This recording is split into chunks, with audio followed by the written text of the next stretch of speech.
Hi, welcome to Infodumpies. My name's Brianne. I'm autistic, I have ADHD, my pronouns are she, her, and honestly, I'm feeling pretty vascular and anabolic.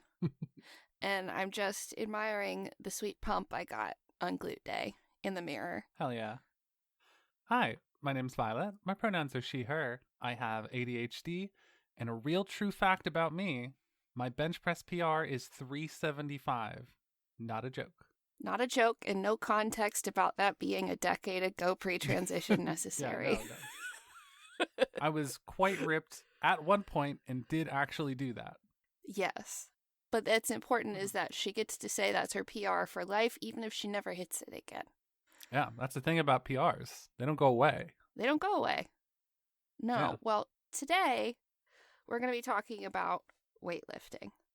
Now, Violet, I want to know a few things about your weightlifting knowledge. I love that. So we know that I'm not on gear and I'm natty. So I'm doing supersets, right? I'm doing a lot of supersets, some reverse pyramid sets, so I can get anabolic. What? Okay, you lost me already. So are you hitting partials on things like your lat raises and dry scooping your pre next to the Smith's machine? Or are you like me? I'm biasing my Bulgarian split squats to really hit the glute medius. I agree. You got meaty glutes. So did you know what any of that meant? Some of it. You don't have to. I don't know. Throw it all away. You don't need to know any of that shit.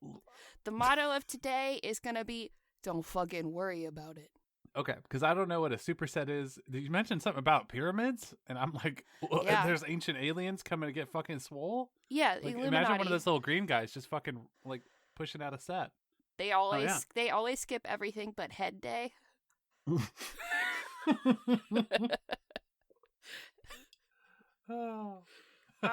Anyway, I throw out all of that jargon because you're not going to need to worry about it today.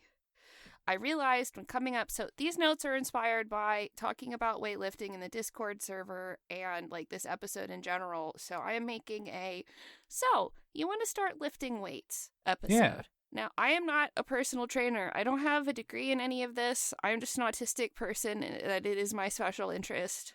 I work out all the time because I enjoy it. This is not going to be a fat shaming episode. This is not going to be an episode about losing weight at all. I did still want to give a content warning at the beginning, though, because there will be a brief mention of food intake. Not limiting food intake, but making sure you're fueling yourself appropriately for lifting so you don't get injured. I know there were times in my eating disorder recovery where just talking about monitoring food intake in the slightest would be really triggering for me. So if you are in that place right now, we will be talking about that later in this episode. I will make sure I tell you, hi, I'm going to be talking about food intake at this part. So if you want to listen and then skip when we get to that point, I understand. And if you want to skip this episode entirely, I also understand. But we still love you. Yeah, we love you. You got to take care of your brain. And I know my brain at certain points in my life wouldn't have been able to talk about that. But this is about feeling strong and doing good things for your body that are within your ability. Why would a person want to lift weights? To pick up the moon and move it somewhere else. Absolutely valid reason to want to lift weights. For me, the thing that made me really want to lift weights was knowing that you start losing 3 to 5% of your muscle mass per decade of life when you hit your 30s. So it doesn't sound like that huge of a deal, but you start losing that amount, you get to your later years and you're not able to do things that help you feel autonomous in everyday life, like carrying a laundry basket down to the basement like I just did yesterday, or putting away groceries, or getting out of a chair, or getting in and out of a bathtub or a shower, or getting laid. Or sex, or boning. Yes, absolutely. Yeah. So doing the sex. So if you can build muscle and maintain the muscle you do have as you age, it can really help you be more autonomous later in life where, all of us are, if we're not already disabled, we're going to become disabled or become more disabled as we get old. One thing that for a lot of us, and I know this very much varies depending on someone's disabilities, but for someone like me, something that is in my control is trying to move my body to the best of my ability to preserve that muscle for when I'm old, so I can be an old lady out here fucking and putting my groceries away with ease. Hell yeah. I support that idea, especially the first part. Especially the fucking part. Yes. Yes. Let me get a clear tick on that. Yes. Yes. Absolutely. 100%. Muscles and joints are also things that are really like, if you don't use them, you lose them kind of things. So the movement you do with weight-bearing exercise really helps your joints also. For me, it is a privilege to get to do that, as long as it's within my ability. One of the other things that I like lifting for is that it helps your bones. So I come from a family of people with little hollow bird bones. I have had pretty much every woman in my family who has reached old age has dealt with osteoporosis. I'm going to be the fucking outlier. I'm going to have such strong fucking bones. My bones are going to be so fucking strong. I come from a family where at least on my dad's side of things, where our bones are extremely weirdly strong and dense. Like just high bone mass all across the board. Like, I don't think my dad has ever actually broken a bone. I've never broken a bone. No one in my immediate family has ever. I mean, I've broken a pinky toe. I've fractured a kneecap. But that's it. Like, no one has ever had a broken arm or broken leg. Like, nothing. And there's shit's happened. We got strong bones though. I've lost count, and if it's not an arm or a leg, I'm kind of the mind that I just can't keep going to the ER for these things. They're gonna put me in a boot. As you get older, everyone starts losing bone mass, and weight-bearing exercise can not only help prevent that loss, but help rebuild lost bone mass. So even if you're having some bone loss, doing weight-bearing exercise can be really helpful for your bone health. Strength training can be helpful for a lot of chronic health conditions. So like arthritis, heart disease, diabetes, Ehlers-Danlos, which is a big reason I like lifting. I started lifting when my joints could no longer take doing long distance running. And then I realized, I actually like lifting a lot better than long distance running. My Ehlers-Danlos is such that I was doing things like sometimes dislocating my shoulders in my sleep and then waking up and going, this again, and popping it back in and then trying to go back to sleep. Has not happened in a very, very long time because I've strengthened the muscles around my shoulders. I've helped support those joints, and now they're not just slipping in and out while I sleep. So lifting has really helped with my joint pain and lessened my subluxations. Like, the place it happens most is my wrist, and that's when I'm stirring too much of Paschetti. Too much Paschetti I stir, and my wrist goes, ouchie, no. You got to call me for that so I can stir the Paschetti for you. Because I got big, meaty wrists. That's why you keep a lesbian around, to stir the Schetti. Yeah. Yes. Get yourself a big lesbian with big wrists. I'm old-fashioned. I think the tall lesbian of the house should stir the Schetti. Yeah, that's traditional values. Traditional family values is what we stand for here. Traditional family values. Yeah, the biggest, strongest lesbian is the one who stirs the Schetti. That's traditional. Yes. Exactly.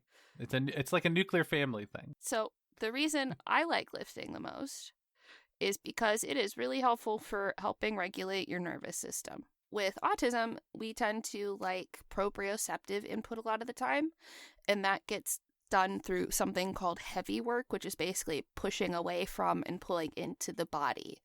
So when you think about weightlifting, that is almost exclusively pushing and pulling things away from the body. And if you're someone who likes things like weighted blankets, you probably are sensory seeking for proprioceptive input, and weightlifting might be something that also helps your brain chill out, akin to a weighted blanket because of that input. When you do a lot of stuff that requires balance too, it can give you vestibular input, which is also something that a lot of us are sensory seeking for. And like, I am like hypersensitive to vestibular input, so it actually helps me manage that trait outside of weightlifting better.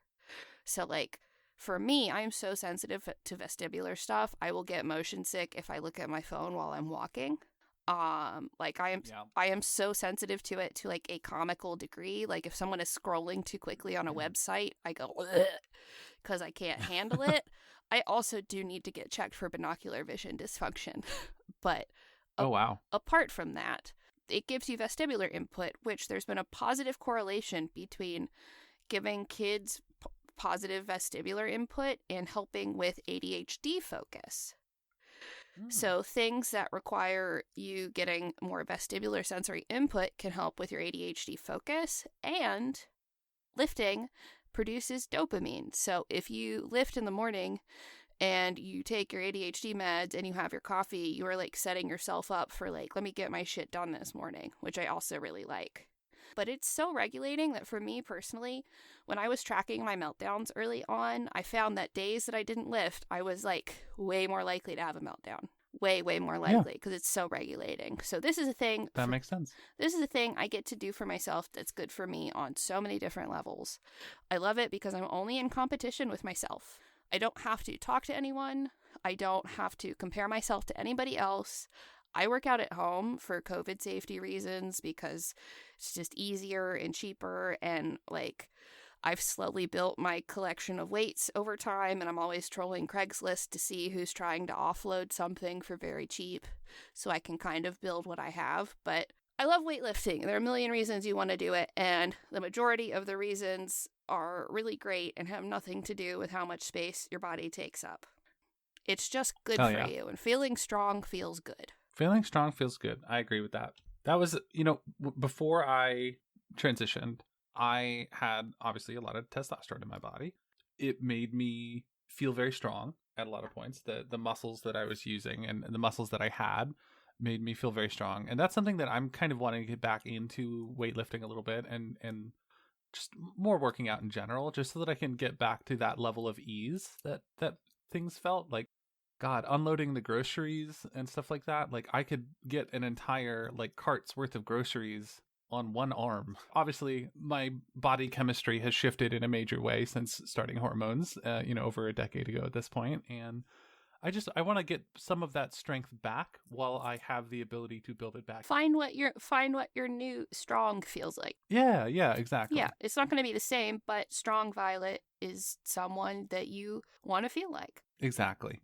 Do you know about the types of biological adaptations that come with lifting? Like, do you know why when someone is doing, like, I'm lifting this 5-pound weight 200 times, what is that doing? Is that building muscle? I mean, in a general sense, I would say, yeah.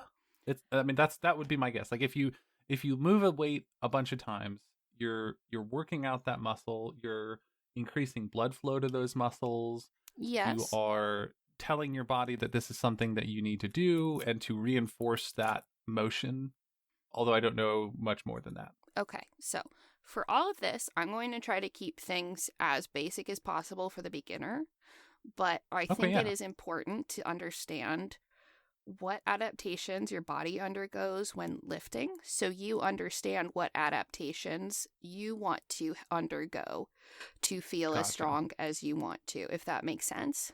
So with weightlifting, if you had a 5-pound weight and you lifted it a bunch of times, you're going to feel very sore.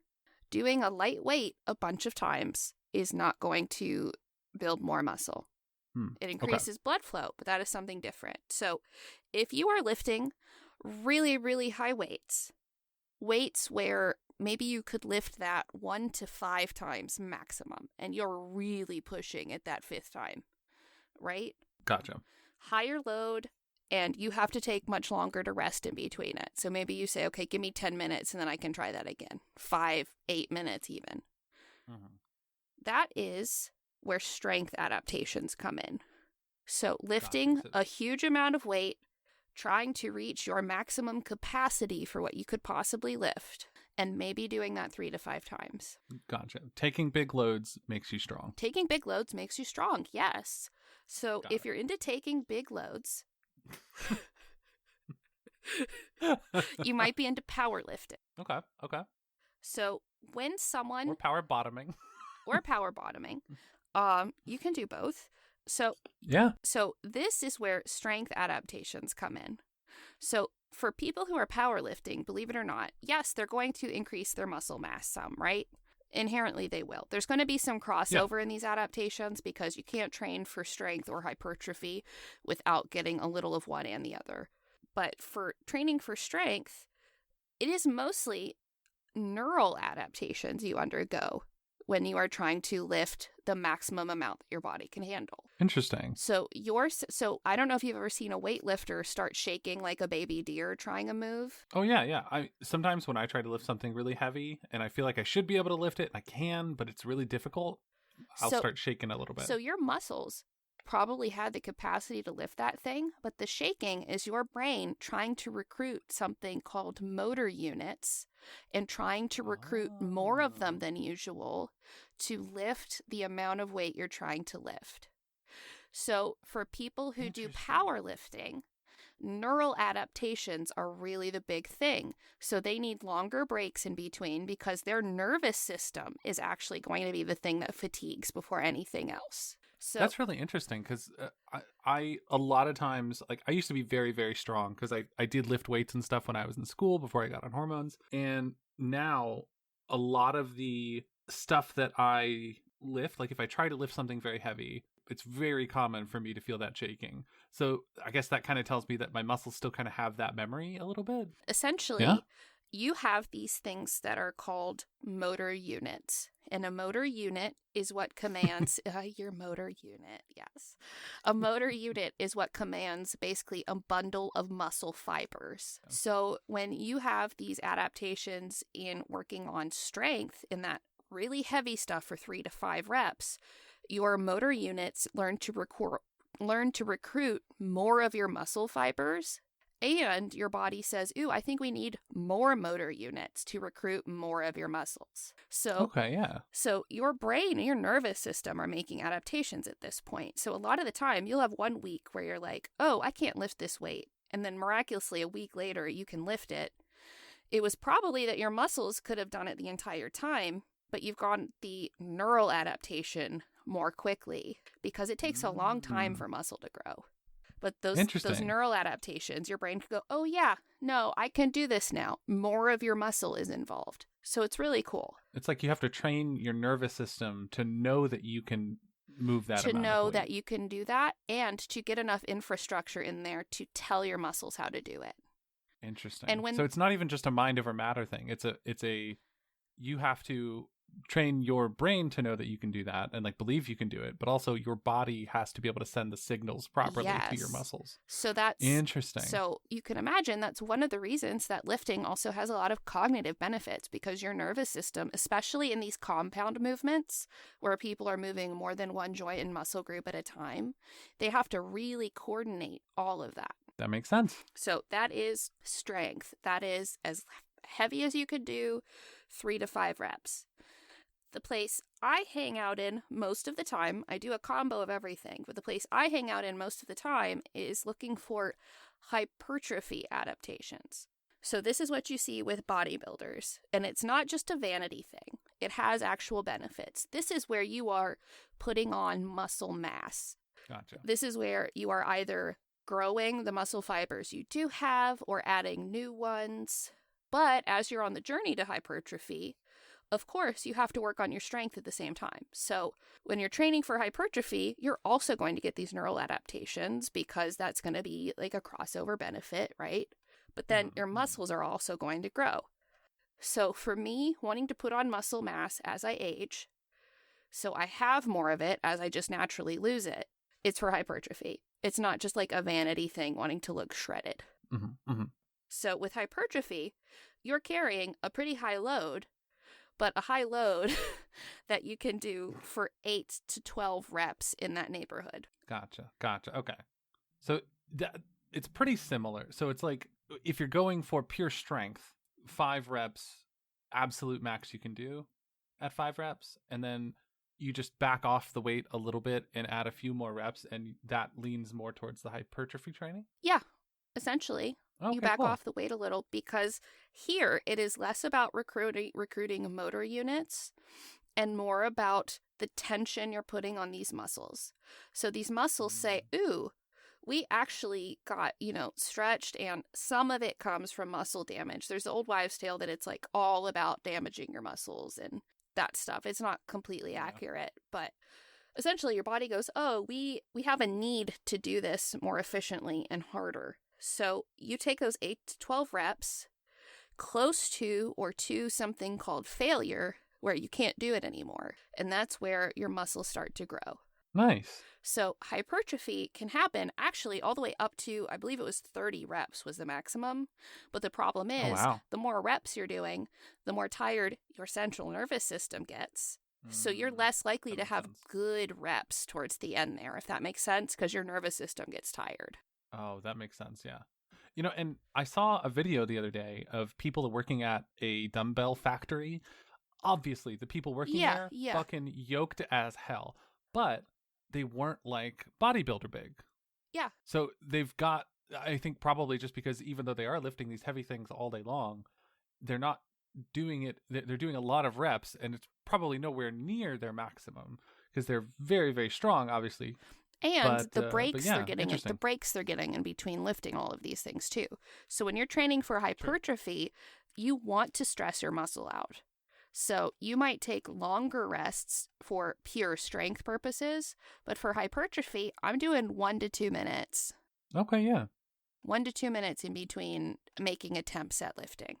And then you get into endurance. Endurance is, I have this 5-pound weight or this resistance band, and I'm going to stretch it 200 times. And I can do that. And that's your muscle saying, okay, we need to efficiently use fuel to keep doing this movement over and over and over again. You get more blood vessels that develop in those muscles to carry nutrients and other things to them that they need much more efficiently. Also, as far as we're looking at how much protein a person needs, people who do long distance running, they need more protein than even I do because the running is breaking down their muscle just so they can keep running. Oh my gosh. I watched a video about Cirque du Soleil the other day, and kind of a behind the scenes on like the lives and like diets of the performers in Cirque du Soleil. Holy moly, lots of protein. So much. You would not believe how much protein. So much. Hundreds of grams of protein. Yeah. Those are the 3 types. So talking about lifting, if I'm lifting for both strength and hypertrophy, some things I do can be lower rep, but if I'm working on building muscle mass, the goal is 8 to 12 reps close to failure when you're doing a certain movement. And I will explain that a little further. So this is all to say, I'm talking about lifting for strength and hypertrophy. So, and to be clear, just to make sure, so there's basically 3 categories of training. There's strength training, hypertrophy training, and endurance training, which is usually cardio related. Got it. Okay, that's the fucking training. Well, all of it is really. I mean, true. Yeah. Yeah. Depending on how to narrow it down, to narrow it down, like if I'm getting in the weeds about the science, there are like 9 different adaptations you get from exercise that live in different sort of categories. Okay. I'm not getting into like what is power and force and speed. I'm not doing all of that today. Yeah. How many joules of energy are you producing? Yeah, I'm not doing that. How much work are you doing? We're not getting in the weeds on that. I'm talking about lifting. Got it. So when I say the word rep, a rep is one single motion. That is a single squat, a single bench press. So when I say 8 to 12 reps close to failure, that means you're picking a weight that is heavy enough that you could lift it between 8 and 12 times.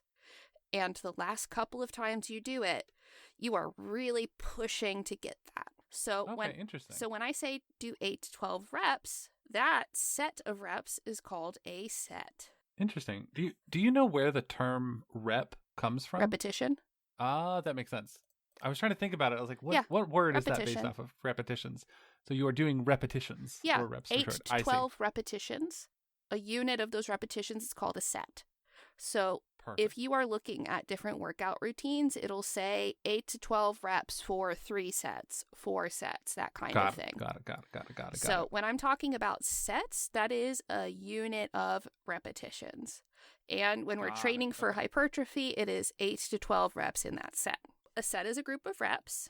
A recent study found that muscular hypertrophy was most effectively induced by doing 5 to 10 sets per muscle group per week. 5 to 10 sets per muscle group per week. Of how many reps? Whatever brings you close to whatever failure is for you in that 8 to 12. Okay. Gotcha. So you have that 8 to 12 range, and whatever weight gets you there, you do 5 to 10 sets per muscle group at the weight that you find challenging enough at 8 to 12 reps.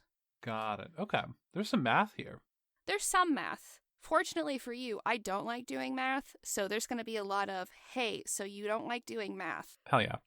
So they found that growth plateaued around 12 to 20 sets per muscle group per week, so really overdoing it is no benefit to you other than exhausting you. That makes sense. The one cool thing is that frequency within the week didn't seem to matter. So you could get all of your sets for a muscle group done in a single day. It would be exhausting and might not be the most optimal, but if you can only work out 2 days a week, and you are still hitting that 5 to 10 sets per muscle group, you're still going to have, put on muscle mass. So how do you structure a workout? That was a question that someone asked me in the Discord server. So like I said, frequency is not as important as the volume per muscle group per week. So consider what's most feasible for your schedule, really, and what's most sustainable. So I think the mistake a lot of people make is they want to go balls to the wall and go full out commit to this, do like 5 days a week, do an hour long every time. You're new at this. Your body's not used to that. You're going to be unbelievably sore if you're doing that, and you won't have time to recover. Mm-hmm.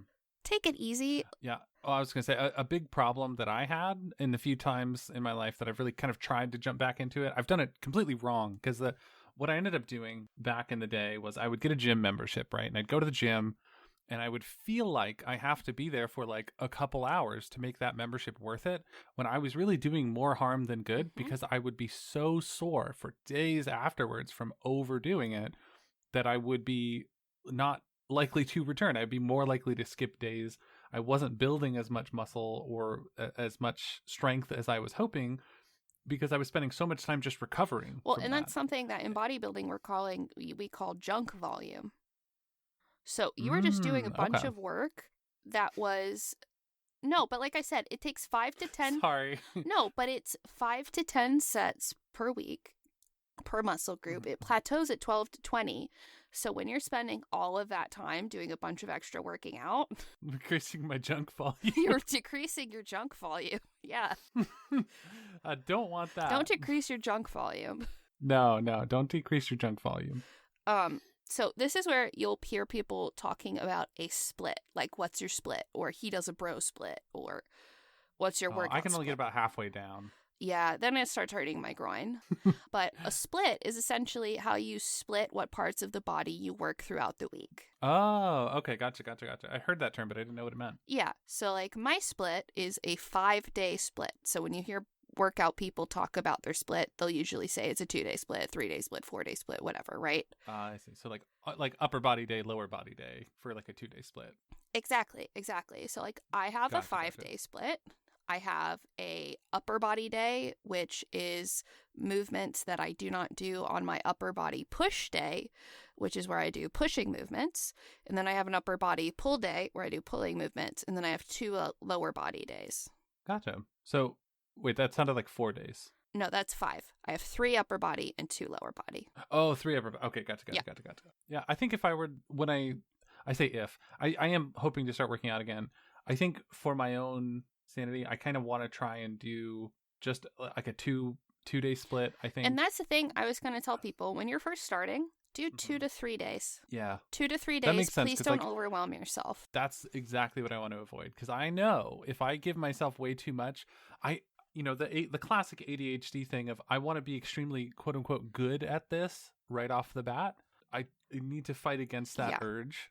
Otherwise I won't do it long term. And also to the autistic listeners, everyone on the internet thinks they're good at optimizing how to work out and lift. It is highly dependent on so many different factors in your life that if you're thinking, I want to have an optimized plan before I start, you will never start. Just pick a few movements and start working out. There is no optimized way to do this consistently. You just have to show up. Because I know my autism wants to have the perfect way of doing it figured out before I start everything. And truthfully, there is no perfect way. So when you've picked what your split is, when you're first starting, I think 2 to 3 days a week is great. Yeah. Right? And with 2 to 3 days, like 2 days, like you said, having an upper body and a lower body day, 3 days, if I were doing a 3-day split, I would do an upper body, a lower body, and a full body day. Once I get used to the two-day split, I think I might expand that. I have a lot of issues with my back and my back musculature. I think I might go like upper body day, lower body day, and then back day specifically for me. And then maybe... Oh, girl, I would love to program a back day for you.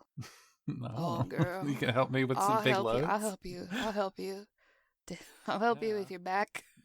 Help me with my junk volume. Your junk volume, yes. Your junk is so loud. I was thinking I know, but also like... loud is very funny. So yeah.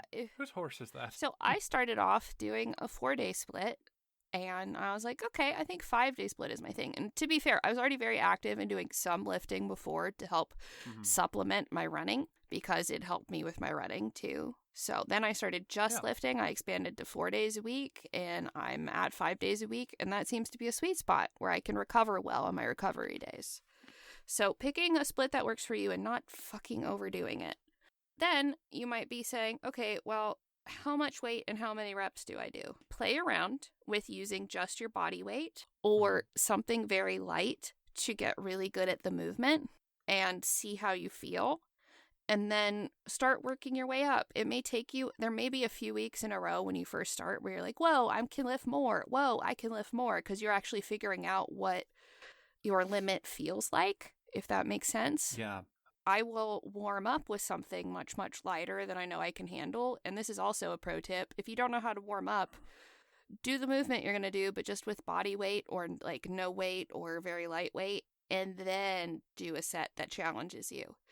This is actually called a warm-up set, and then a working set is one that you take close to failure. Oh, okay, cool. Oh, and like, how do you feel about stretching? Because I've heard that stretching is good for people that are not hypermobile, but if you're hypermobile, it may be detrimental, and you have to be very careful about it. Type of stretching. So dynamic stretching of things is something that I do, and dynamic stretching before a workout has been shown to be helpful. So dynamic stretching looks like you're moving while in ways that stretch your muscles, but you are not sitting still and leaning into that stretch. Got it. So static stretching is what most people think of when they think of stretching. Gotcha. I just end up hyperextending things. Exactly. Yeah. So that's what I'd heard about hypermobile people, was that static stretching generally not beneficial. For anyone who's lifting, you should not be doing static stretching before you start. Oh, interesting. That has been shown to increase risk of injury for anyone. Oh, dynamic stretching and actually waking up those muscles and becoming more aware of them. So paying attention to what muscles you're using while you lift really helps you. So if you do that with a lighter weight first, and then you do the weight that challenges you, you're much less likely to hurt yourself, because those muscles have already gone, oh, hey, we're doing this movement, remember? But it hasn't challenged you so much that you've tired yourself out before you're actually ready for your lift. Heck yeah. Yeah, so pick a weight that is heavy enough for you to do 8 to 12 times, and those last couple of reps you really push for. So there are 2 different terms you'll hear in lifting a lot. Like there's failure, lifting to failure, right? There are 2 different types of failure.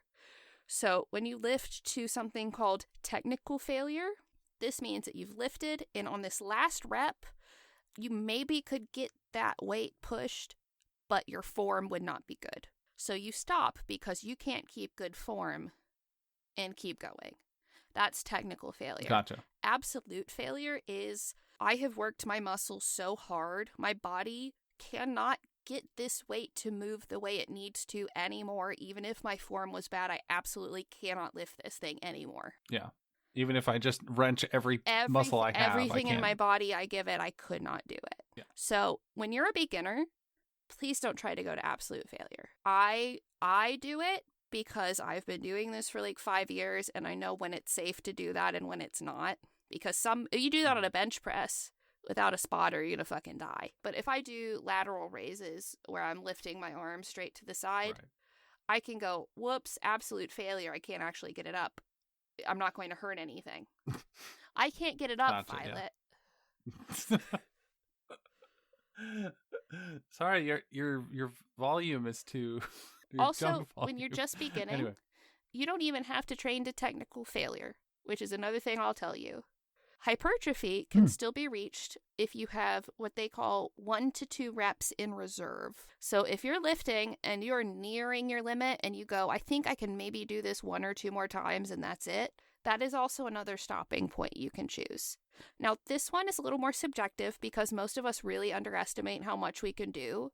So a lot of people, when they're guessing, I think I could do it 1 to 2 more times, a lot of them could do it like 4 or 5 more times, really. So when you are lifting, you pick, I'm going to reiterate, you pick a weight that is heavy enough to do 8 to 12 reps with, and you either say, well, I can't have good form and do this again, or I have 1 to 2 left in the tank, and then you're done for that set. Yeah, that makes sense. And that is for any type of movement.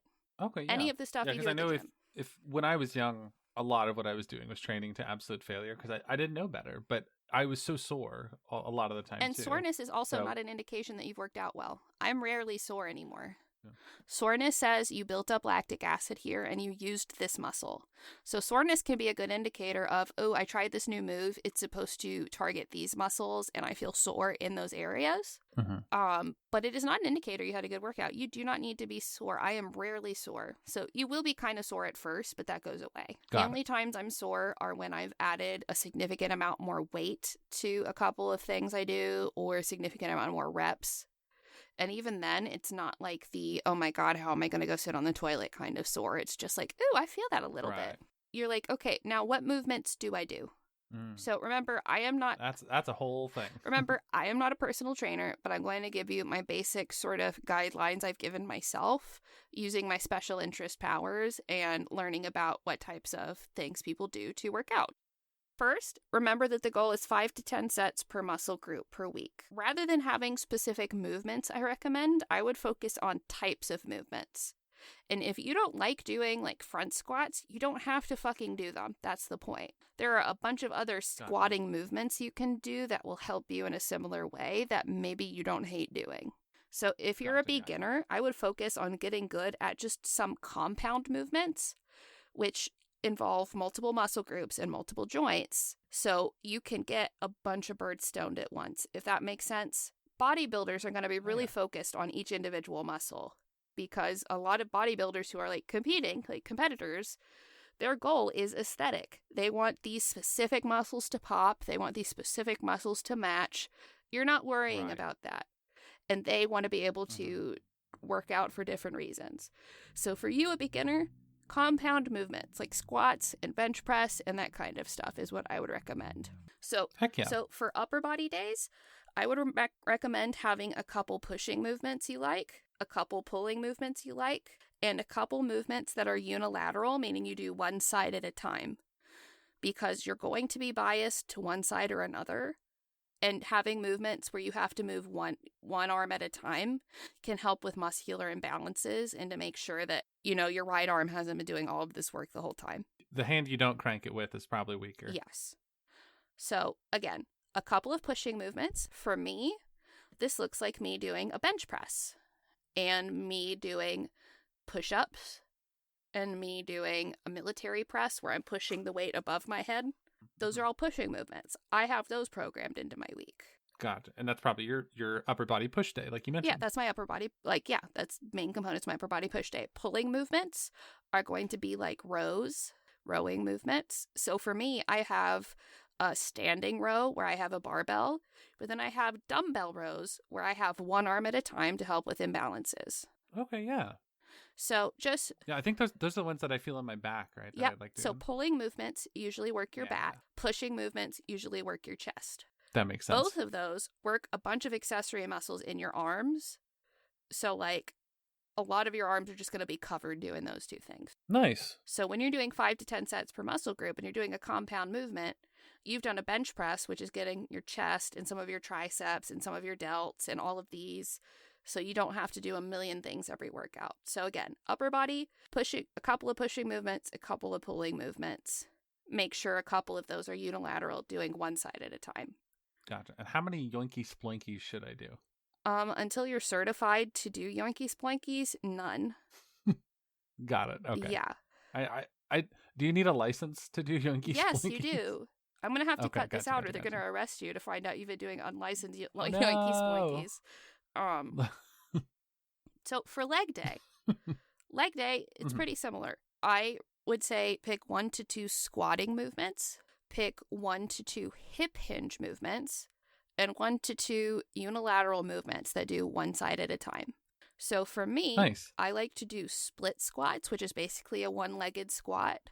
That's unilateral and a squatting movement. I've gotten 2 birds stoned at once. Hell yeah. I like doing step ups, which is unilateral. It's one side at a time, and it's a hip hinge movement. I do deadlifts, which is a hip hinge movement. And I do hip thrusts, which are technically a compound movement, but mostly just my ass. I love watching you do hip thrusts. Yeah, you lesbian. But Yeah. Gay. but Me a gay. But yeah, so for leg day, I would just a couple of things that are hinging at the hips, a couple of things that are squatting, a couple of things that are unilateral. And I would recommend going to the internet to find variations on things you like to do and what feel most comfortable to you. Yeah, there's so many like video series and like just documentation on like, hey, here's a set of workouts for this part of the body. And tons of information. And pick movements you like, write them down. Write down how many reps and how many sets you're doing and what weight you've used, and go refer back to that week to week. I don't really change what I'm doing very often, except the amount of weight I'm doing and the amount of reps I'm doing. I've done the same leg day for like 3 years at this point. And it's working, y'all. But that's the point. The idea is that you're supposed to get really good at these same movements. So don't flop around on a bunch of different movements. Just settle on some that feel comfortable to you and get very good at them. I've heard people say once that it's best to quote unquote confuse your muscles with new exercises. That's where we get into the yoinky splinky. That is old 70s bodybuilder stuff. That is, I believe Arnold Schwarzenegger in that one movie he did is like muscle confusion. And it's like, oh yeah, you don't need to. You generally don't. Yeah. You just need to stimulate that muscle to have enough time under tension to undergo a hypertrophic response. And it doesn't matter. Your muscles don't need to be confused. People have been getting strong since people have been around. It's just a thing bodies can do. So it's not that deep. But write this stuff down so you can keep track. So you show up at the gym and know exactly what to do. And you don't walk around very confused trying to decide which scary machine to use. Exactly. So really quickly, this is the portion where I'm going to quickly talk about food consumption. So if you're someone who did not want to be here for this part, this is your time to say goodbye. Goodbye. I love you. Go drink some water. Have a lovely time. So how much protein should you be getting? A lot. A bunch. Probably more than you are right now. As a vegan, everyone who has spoken to me magically becomes a registered dietitian once they find out that I'm vegan. And they start asking me about how much, you must not get protein. But then when I ask them, how much protein do you get during a day and how much should you be getting? They can never answer me. 11. They can never answer me, right? I think I'm getting 11. Is that anything? You cannot build muscle if you are not feeding yourself enough. And it's not just protein, it's just feeding yourself enough in general. And one of the reasons I love weightlifting is that I cannot go back to my disordered eating habits and successfully lift heavier and heavier weights more all of the time. It just can't happen. So the main advice we get about protein is how much protein you get to avoid diseases that come from lack of protein. So the amount people often cite is that it's 0.8 grams per kilogram of body weight, but that is to avoid disease. Yeah, that's like enough vitamin C to avoid scurvy. It is not much. No, but that is exactly. It's like an orange a week. Yeah. No, it is very little. Yeah. The range that is most often used when talking about people who are lifting regularly is 1.2 to 1.7 grams per kilogram of body weight per week. Yeah, not to dox myself on my weight, but I did the math really quick. Based on the 1.7 grams of protein per kilogram of body weight, I need 230 grams of protein a day. Yeah. So if I'm not getting close to that, I'm probably having trouble building muscle, it sounds like. I mean, yeah, and there are other things, like I get a little extra because there's been some anecdotal evidence that it's good for hypermobile people, and it can help ADHD because you need protein for building neurotransmitters and stuff. So there are like other reasons you want to have high protein, but yeah, that's in general between 1.2 to 1.7 grams per kilogram of body weight. So the higher end of what you would need would be that. If you don't want to do that math, you can just simply say, okay, every time I sit down to eat, I'm going to try to get 30 to 40 grams of protein. That makes sense. Yeah, because you can just split it up throughout the day. So like instead of saying, oh, I need, 230 grams of protein over the course of the day, I could just split that in 3. So it's, oh God, I'm bad at math. Well, not even worrying about splitting it in 3. Just getting in the neighborhood. Not even worrying about that exact number. That's true. Just saying, hey, when I sit down for a full meal, I'm shooting for between 30 and 40. When I sit down for a snack, I'm shooting for between like 15 to 20. Okay, yeah. Are you going to get the ideal amount of protein? Probably not, but are you going to get enough to keep yourself from getting hurt and still enjoy weightlifting? Yes, and you don't have to care about math that much. You do need to make sure you are feeding yourself enough so you don't get hurt, but you don't need to worry about protein timing. They found that people in general, if you've eaten within 4 hours of your workout, that the whole get protein within 30 minutes of lifting is really more of a couple hours after window. So after you lift, you should try to get some protein. But if you have eaten enough beforehand and eaten something with protein, and you can go home and shower and do all that stuff and be fine. Hell yeah. So as far as supplements, you don't need all of the stuff they're trying to sell you on the internet.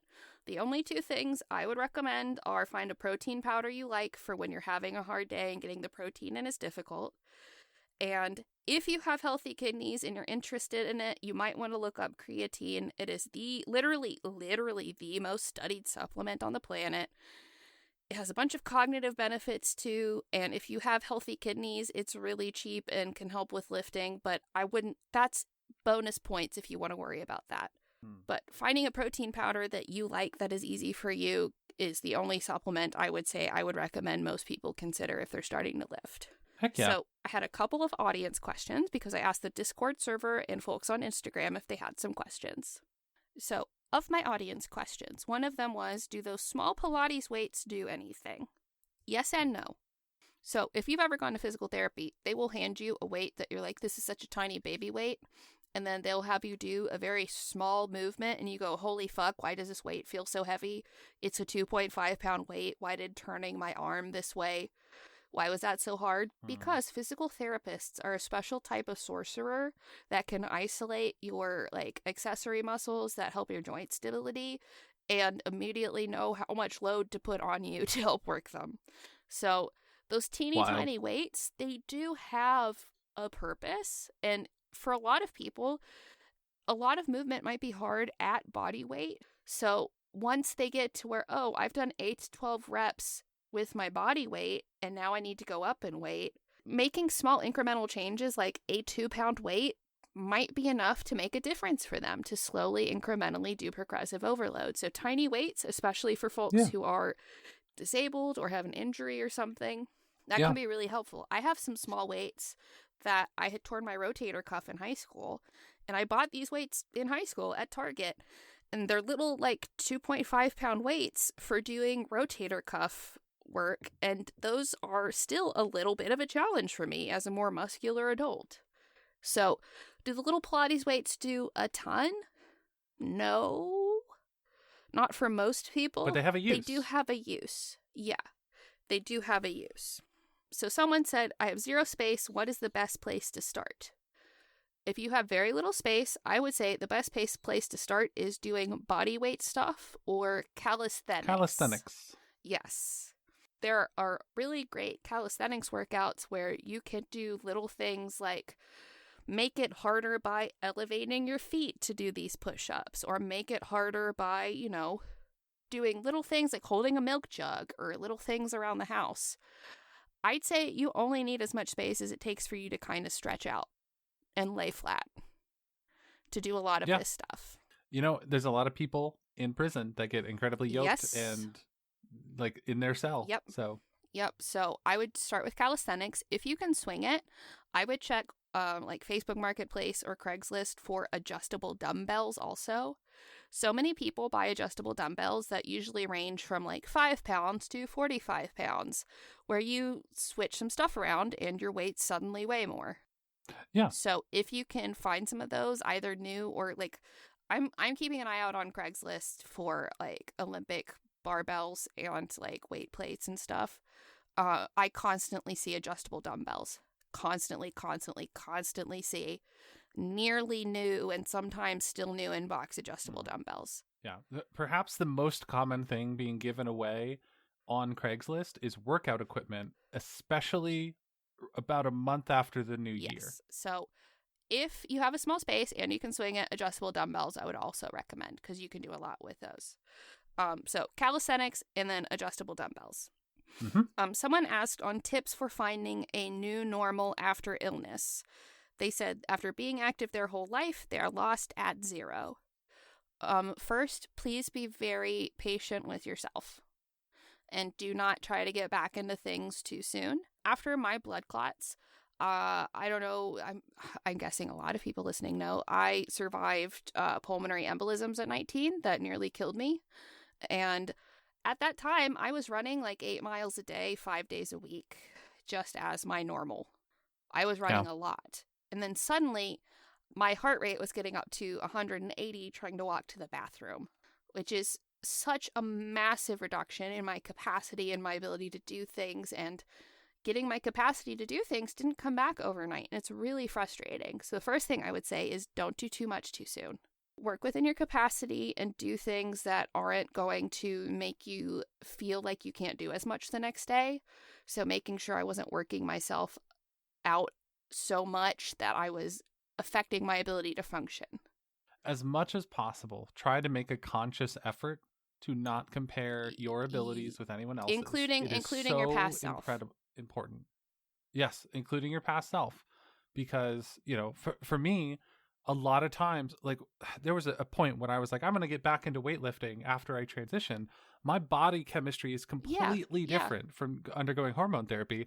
I simply cannot work out in the same way that I did before. Also, I'm older. Yeah. I'm 10 years older. I'm in my early 30s. I cannot work out in the same way. And if I were to get into the head game of comparing myself to what I used to be able to do, like I'm Uncle Rico or something like that, like I could have been a contender or whatever. Yeah. Like, it's such a pitfall. Like, it's such a spiral of you'll just end up making yourself feel bad for no reason. What you can do is what you can do, and that is enough. Yep.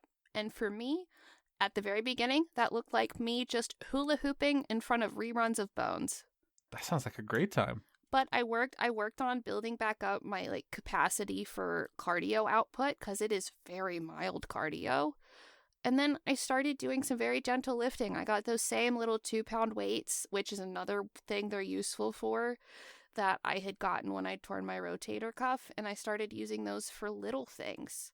So really being gentle with yourself, starting from square one, and then making it a fun experience, like maybe watching reruns of Bones or Star Trek while you're hula hooping. So for this person starting out at 0, I would still recommend you maybe pick 2 to 3 days a week, but go so gentle with yourself and check in with yourself and say, is 3 days a week too much for my body? Do I go back to 2?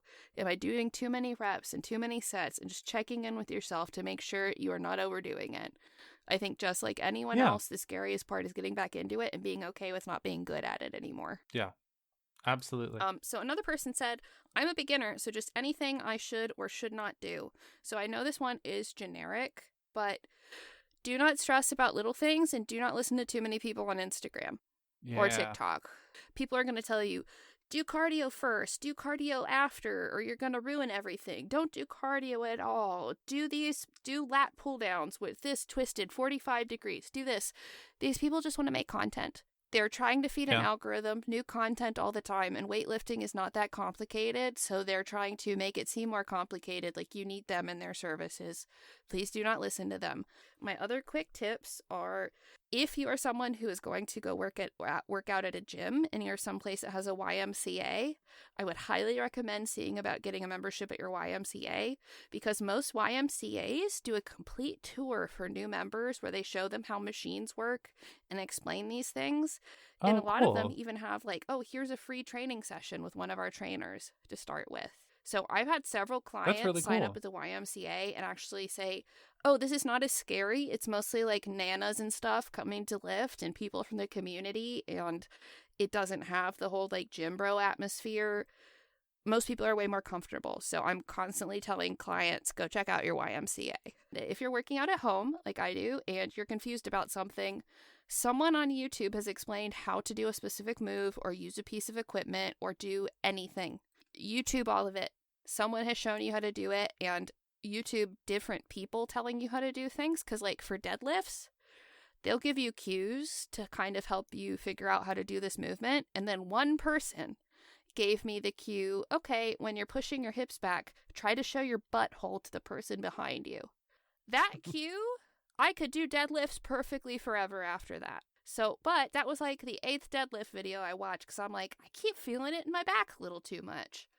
I would recommend going to YouTube and finding several different people's explanation of something you're trying to get good at. And one other thing to mention, people have different anatomy, like straight up. Some people have much longer torsos and shorter legs and vice versa, and that changes your form. That affects what form you 100%. Need to do on a lot of these exercises. So if someone is telling you 100%, like a thing with squats, they'll say ass to grass, saying you need to get that deep. Well, for me, being 5'4" and having short legs, that's easy. For Violet, being 6'2" and having long legs, there's no way she's getting all the way ass to grass with how long her femurs are. There's just no way. So exactly, yeah. If my ass is on the grass, my feet are in the ground. So if the person showing you how to do the move doesn't show you, or if this is more comfortable, I wouldn't listen to them. So the people I trust the most are, or you can do this, or you can do that. Make sure you do like different ways to do it. But that is my introduction to weightlifting. Hell yeah. I love it. I want to go get yoked. I know it was long. I tried to keep it really simple. You don't need to worry about what types of proteins you're getting and taking a bunch of supplements. You don't need to worry about, deload weeks and periodization and dry scooping free.